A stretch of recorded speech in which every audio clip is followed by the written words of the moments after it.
Hey guys, Al Pulmay here from Party Time DJ Services. We got another active speaker review. I say another active speaker review, but it's actually been almost 3 years since the last one. Obviously, we have a lot of us haven't been doing a lot of DJing the last few years. Hopefully, things will be changing very shortly as things are opening up here in Ontario. Anyway, I did DJ a few weddings this summer that just passed, but other than that, it's been pretty quiet. So I haven't had a chance to play with too much gear lately. But I decided, you know what, it's time to make a new video. Something more recent. The last one I did, I think, was of Yorkville's Mobile 12, Mackie Thumb 12A, and also did some Elite 10Ps. And before that, I did, I think, my new DXS 12 MK2 subs, which I still have right here, and did use at my weddings this summer. So anyway, today we're looking at something brand new from Yorkville. I was at my local line with Quaid a few days ago, and I saw that they finally received the new YXL speakers from Yorkville. Basically an upgrade to the older YX line. I owned the YX15Ps for a few years, and I had reviewed the YX10P, and anyway, always been a very good value, the YX line.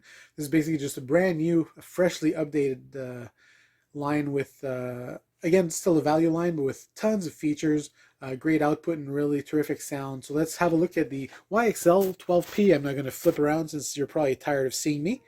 But anyway, during the pandemic, while I didn't play much music, I did decide to get myself in shape because I am 45 years old now. I'm a 45-year-old DJ. I said, you know, if I want to be here for a while, I'm going to have to lose some weight and start eating right. So I've done not quite keto, but like a low-carb diet, eating healthier, more vegetables combined with meat, fish, chicken, and stuff. Drinking tea, water, some milk instead of sweetened beverages. Not eating processed food or very little of it, trying to stay as whole food as possible. And like I say, drinking tea and coffee and water instead of sugary drinks. And I eat a lot of dark chocolate. That's pretty much my treat, dark chocolate. But in the last 3 years, I've managed to lose about 55 pounds and keep it off. My blood pressure is now normal range. I am no longer pre-diabetic. I used to have a 6.1 A1C, now I'm down to 5.5. So that's all good news for me. Just had my blood work done because I do eat about, I'm going to say about a dozen eggs a week. So you always get worried about your cholesterol. Same thing with eating meat and stuff. So all cholesterol is beautiful. My triglycerides are lower than they've ever been. Everything is in ideal range. So I feel great. Great to be partying this summer, hopefully doing a few weddings. But anyway, enough of me. Let's get to the speaker review. I just haven't talked to you guys in a while, so I just need to catch up a little bit. I haven't done too much musically because I'm also a children's entertainer. I do sing for children in French, en français, sous le nom d'Ami Alain. While I haven't released any new CDs, it's kind of hard to release CDs these days. I do make myself, give myself a mission to produce a new French Christmas song every Christmas. So I've done that for the past 2 years, and I did that this year as well. So you can actually see those videos on my channel if you actually understand French. But anyway, as I was mentioning, enough about me. Let's get down to the speaker review. So we're going to have a look at Yorkville's new YXL line. More particularly, the YXL12P is the speaker that I chose for this review. My local line Quaid actually had the YXL10P, 12P, as well as the new active 15-inch sub, which hopefully I will try later. But there's also the YXL15P in the line that I will also like to test eventually. But today we're looking at the YXL, sorry about my fingers, are you looking at the YXL12P? I will flip the camera around so we can have a look at this new speaker from Yorkville. And there you go. Oh, there's a shot of my, because you know this is my studio, but it's also a laundry room. Not so exciting, right? But this is where I'm on Facebook, yeah. But this is where I do my computing, my music, and I also have a nice little collection of '80s retro stuff. Those old little ghetto blasters I had when I was a kid, Pac-Man games. Anyway, let's get over to the Yorkville active speakers. This is the YXL12P, a 1,000 watt, 12-inch, 1-inch compression driver active speaker. With a whole lot of features, a very nice mixer section.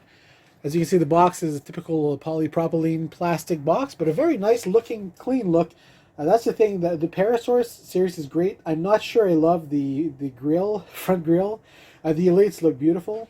And well, they've always looked pretty much the same, but these new, these new YXL YXL series have a very nice, clean look. Would look great at weddings and stuff like that. and they're just great for the beginner DJ. If the beginner DJ goes into the music store and sees the Mackie Thump and then sees the Yorkville YXL12P next to it, I'm hoping that they will go with the better option, which is the YXL12P or YXL15P. I have nothing against Mackie. They're just not my favorite company, and customer service is not great. While Yorkville is a Canadian company, and their service has always been exceptional, and if you're dealing with Long & McQuaid, they have a great warranty. You can always buy extra years of warranty if you wish. So they're very well serviced. They are in the rental department, so Yorkville is generally designed and built to last. I'm sure we have a lot of DJs that are Yorkville fans there in Canada. I personally myself have quite the variety of speakers, mostly Yamaha. I also have some RCF. I have some RCF 312A and 315A at camp. These KX Audio KX12Ps, which are actually a very upper line speaker. These retail at like a little over $3,000 a pair, but they're not quite very popular in Canada. And yeah, also the DXR 15s. The DXRs I've actually, the 15s and 12s I've had for almost 10 years. These subs I used to have the MK1 version. I just got these. But anyway, that's my collection of speakers and the fun equipment I used to test. But I did have a great day today testing out this new Yorkville YXL12P. The first thing I can say about this speaker is, holy crap, the bass that comes out of such a compact box with a 12-inch speaker will probably floor most of you. But if you're familiar with Yorkville speakers, the Parasaurus pretty much have the same thing, and the NX. It's a heavily processed deep bass, especially when you use the club mode, which is definitely the mode that most DJs will be using. But let's have a quick look at the back mixer section before we get into the sound of the cabinet. You have one handle in back here, but also handle on the side and some feet for monitor mode. So let's look at this beautiful mixer section that Yorkville has included. This speaker, I forgot to mention, at a retail price of $5.99 a piece for the 12P. There's also a 10P. I think that one is $5.49 or $4.99, and the 15P, I'm not even sure if they're on. I don't think they're on sale yet. But the active sub, the 15-inch sub, is $9.99 retail and weighs in at 62 pounds. So that's another thing to consider if you want a nice compact system with comprised of tops and subs. But anyway, let's look at this mixer section here. Very nice and complete. I'm using an external mixer, so I just plugged into this main XLR in. You do have a master there. But if you choose to add some instruments or an MP3 player or whatnot, you can engage the mixer section. So the mixer enable in and out. And you can use these extra channels. Channel 1 and 2 are combination XLR 1/4 inch. The first channel is more instrument 1/4 inch, where you can plug in a guitar, bass, keyboard. The second one is a line 1/4 inch, which you can also plug instruments, I'm guessing. And depending on the impedance, you might have some issues with guitars and stuff, but that's another story. Both of these actually have phantom power, so if you're using a condenser microphone, that's good to know. You do have phantom power built in. As for the third channel, it's a stereo channel where you can plug in aux 1/8 inch cable from an MP3 player or whatnot, and you also have the possibility to use the Bluetooth. I've actually tried the Bluetooth, works fantastically. I used it with my phone running Apple Music, and it was flawless. No problems hooking up, sounded great.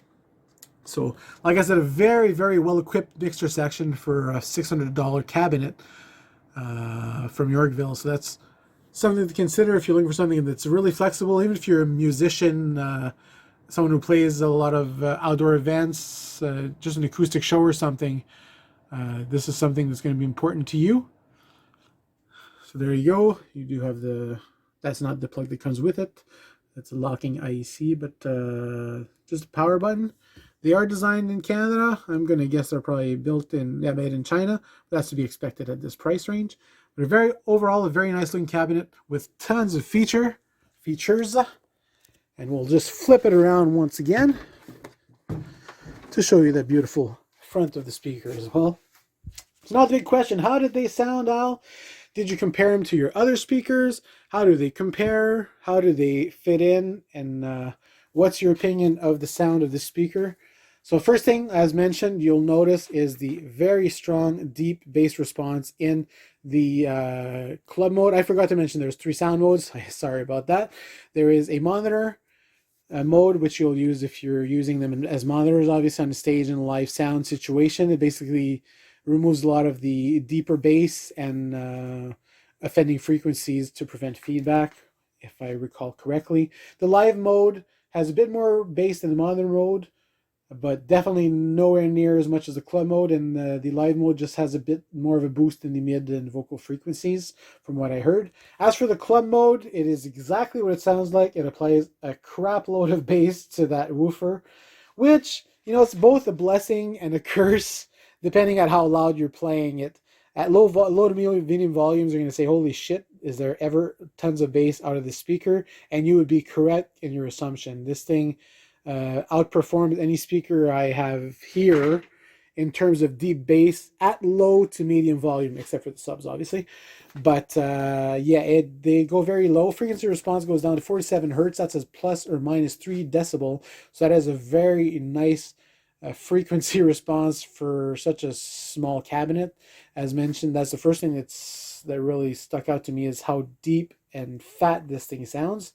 Now, as I was mentioning, it is both a blessing and a curse at the same time. Why do I say that? That's because once you get at really loud levels, obviously, a 12-inch woofer with a 2-inch voice coil can only move so much air before it goes into over excursion, and it needs to be protected. So once you get into those higher volumes, as is the case with the NX and the Parasource and the Elites as well, because they have the club mode as well, there's obviously a frequency filter that kicks in to protect the woofer.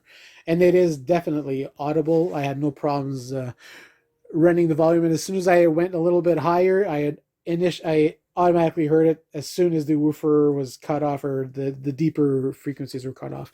I'm guessing it's cut off somewhere around 60 or 65 hertz. So it still does keep some bass, or maybe 70 hertz. I don't know. It does keep some bass. It's still audible, but that really strong deep bass you had right at the beginning is obviously not there anymore, and that's obviously due to physical limitations of a 12-inch woofer. I can imagine it's even worse than the 10-inch. I'm not sure I agree with such a deep, strong boost with such small woofers. I personally would prefer, I do like the bass boost. It sounds magnificent. But if I'm going to be doing that and not using subs, I'm going to want a 15-inch woofer.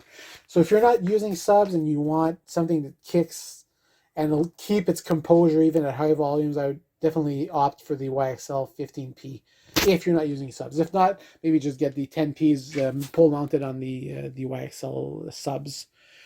But anyway, as useful range, a pair of these will actually probably do many smaller events, and they sound better than anything that was out like 10, 15, 20 years ago, because the first active speakers I had really were not great. These are a step up from a lot of the stuff, and to say that these are entry level cabinets, you're really getting a lot for your money and a great sound. How do they compare to the rest? Every single speaker here has their particular sonic traits, and they can all be EQ'd or adjusted to your personal tastes. The one thing, while the bass on these, they go lower than pretty much any top I have here, the top end and mids are not quite as nice as most of them. While they do sound good, they do have some good mids, and the top end is okay. If I compare it to the mids and top end on the DXRs, for example, there's just the DXRs have a nice, crisper, open-y, airy kind of top end to them, and nice, sweet upper mid range to complement that top end. While the Yorkville does have some top end, but it's not quite as crisp. It doesn't sound quite as good, not quite as open. It's a bit more muffled. Uh, but like I said, you're comparing an entry-level speaker here to a higher-end speaker, different components, and you can probably EQ it a little bit to get some more of that sweetness in there. Most people will still be very, very happy with the overall sound of it. It does not sound quite as good to me as the Parasaurus or the NX on the top and mid, but that's to be expected at its price range. I'm guessing it's slightly, maybe I'm guessing it's a cheaper compression driver. Maybe I'm wrong. Maybe it's just EQ'd differently, but it is still Yorkville's entry line. And for that, the mids are okay and the top end is okay. It's just not quite as crisp and sweet as what you'll get from an RCF or a DXR. As for the KX, well, they're in a different league, really. These are a little over $3,000 a pair. They don't even make them anymore. The woofer has a 2.5-inch voice coil. It's a dual voice coil, and the compression driver actually has a 2.5-inch voice coil. It is a huge compression driver, so the mid clarity in these is hard to beat. As for the RCFs, they have almost no low end. They're 10s, but they have almost no low end. But the XL and mids and top ends, they are a sweet sounding cabinet, very ear friendly. I play for a lot of senior groups, and they absolutely love these, and they love the fact that they have almost no bass below 70 hertz. So that's their specialty. But yeah, anyway. But as for the bass department, these guys hold their own. Obviously, it is processed. And at low to medium volumes, they do hold their own with even the bigger 15, the DXR 15s. The difference is once the volume goes up, the Yorkvilles keep up till a certain volume, then the bass kind of disappears. While the DXRs, while they didn't sound quite as fat and deep as the Yorkville in the beginning, once you get up to those higher volumes, it still sounds the same as it did when you first started it, and it just gets louder and louder, noticeably, at least a little bit louder before it starts sounding bad. So that's really much the big difference. But that's the thing with these cabinets, have a processed deep bass into them. The Yorkvilles aren't the only ones to do that, and that's the kind of trade-off. You can't expect that really strong deep bass sound to stay there at higher output levels just because it's not physically possible for any 12-inch woofer to move that much air, quite simply. So like I say, it sounds great at low to medium volumes. It still sounds good at high volumes, but you're going to lose that really deep bass. That's inevitable. So if you want really strong deep bass, essentially get subs or get the matching subs. If you're just doing mostly smaller stuff, a pair of the 12s will actually handle most small events. I'm going to say up to 100 people or so. I'd be even more comfortable using the 15Ps if you're not going to be using subs. But anyway, at their price range for the really elaborate, generous mixer section, you have Bluetooth capability, built-in power, and the nice, full, deep, fat sound. And Yorkville's 2-year, even if you break a warranty, I really think these are a good buy, especially for the beginner DJ that wants to get in and wants to start with something that'll be reliable and it's going to last them many years. So these are a much better choice than a lot of the crap that's out there for cheaper. So anyway, it's Yorkville, Canadian company. So that's been Al's review on the Yorkville YXL12P. If you have any questions, feel free. I'm not even sure. I'm going to have to re-allow the comments because I do produce a lot of content for children, so I did have to kind of activate that no comment thing. We'll see if we can get that back for you. If not, you can always send me an email at alpoulin@hotmail.com. That's ALPOULIN @hotmail.com, and I'll definitely respond to your questions. Have a great one. Al Poulin from Party Time DJ Services. Hope you have a great day, and we'll see you next time.